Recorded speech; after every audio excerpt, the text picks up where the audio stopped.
morning that I had to write something down. So I did. But in my business, I'm used to getting in front of 6 or 8 people and trying to convince them of something that I think is right rather than wrong. But after you hear certainly what I have to say and my other eloquent speakers that spoke before me, you're going to know that what I have to say, there's no convincing of what Brendan Frail meant to all of us and continues to mean to us. Jim Cation is very happy today because he actually was in a public setting and nobody mooned him. He's very happy today because he spoke on the words that his wife wrote down to him. And Diane, I have to say this to you.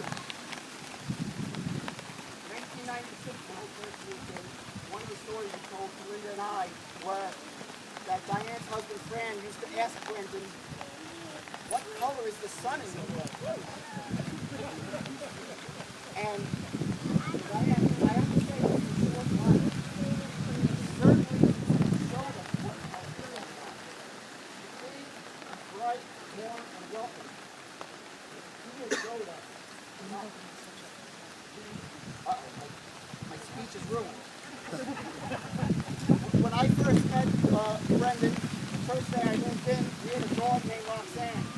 And after we got settled in, Brendan came over and asked if Chris could come out and play.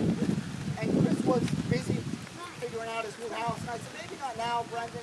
He said, Mr. Gironda, how about you? Can you come out and play? And I said, Brendan, I'm a little busy. He said, well, how about Roxanne? So I put Roxanne on a leash, and out Brendan went with Roxanne. And they ran around for a long time. The next time I went to check on Roxanne, Roxanne is laying in the front yard, Brendan is laying in the front yard, and they were both happy. And that's the type of person Brendan was. Happy. Diane loves the story. I coached Brendan in basketball and baseball, and I would always tell Brendan, Brendan, you gotta hustle, take the ball to the hoop in basketball, you gotta get fouled. Brendan would take the ball to the hoop, he'd flop on the ground, and Diane would be shaking her head, and I'm like, no, that's what I'm telling him what to do. If only he made a free throw, we would have won a game or two. In all kidding aside, Brendan is a boy, a young man, someone that I watched grow up over time, truly knew how to live life. He knew how to live life better than me, probably better than most of you. He would volunteer, as Mr. Davis said, to plow the driveways, carry in the groceries, anything a neighbor could possibly want, Brendan would offer to do.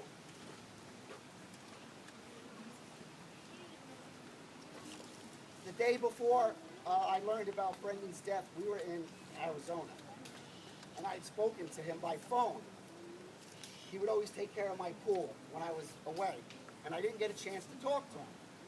And I called him, and no doubt he had my name in his cell phone. He knew it was me. And he picked up the phone and said, no problem, Mr. G, got it. I said, thank you, Brendan. He knew what I was calling about. He anticipated every need that a neighbor could possibly want. He was there for anyone that needed something. I always loved having Brendan to come to a party because he was the life of a party. He walked in that room, you knew he was there. He was, as Jim said, not shy. Hey, slapping everyone on his back. Poor Cameron, I don't know where he is. He would get turned over 15 times when Brendan came in the room. Hey, Cameron, how you doing? What's up? What's up? Mr. G, boom, on the back. How you doing? And it was more than Mr. Gironda, Jim. I was Mr. G. That's not what he said when you weren't around. How do we, just take that life of the party scenario and the passion that Brendan lived his life and the friendliness and the warmth that he took out of himself to give to other people. When he was in college at Providence, he was, I don't know what it's called, what's the white guy called? The white guy. The white guy. He was the white guy at the basketball games at the Duncan Arena, the dunk, right? And we heard people that went to college with him. He wasn't the life of my 30 people party. He was the life at the Duncan Arena in front of 30,000 people. That's Brendan Frail. I asked Diana if Father Herb was here because last time I think I went to church, I think Regina had to tell me what to do. A little embarrassing that I went to many years of Catholic school, but I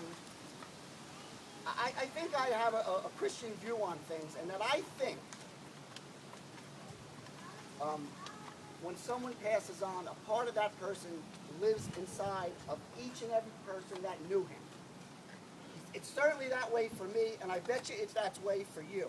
Now, if you think of what that is, it might bring up some good memories. For me, Brendan was a friend, a passionate person that would go out of his way for other people and do the right thing because he knew what the right thing was to do.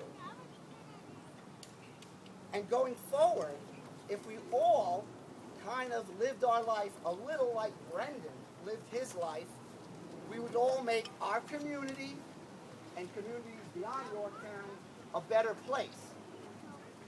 So what I'm here to say, which I think is pretty consistent with what Jim said, with what Bruce said, and with what Robert said, is let what we maintain of Brendan live our lives continuously rather than the tragic death that occurred last summer.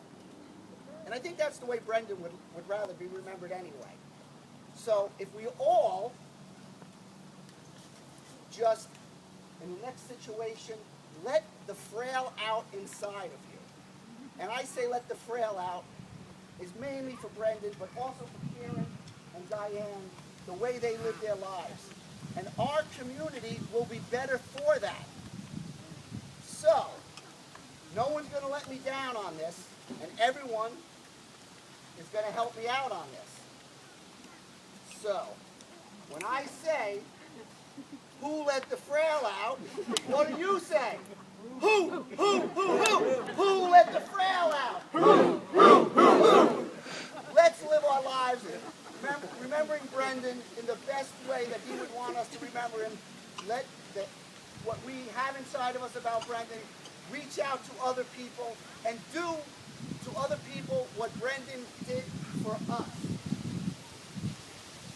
Fair enough, Diane?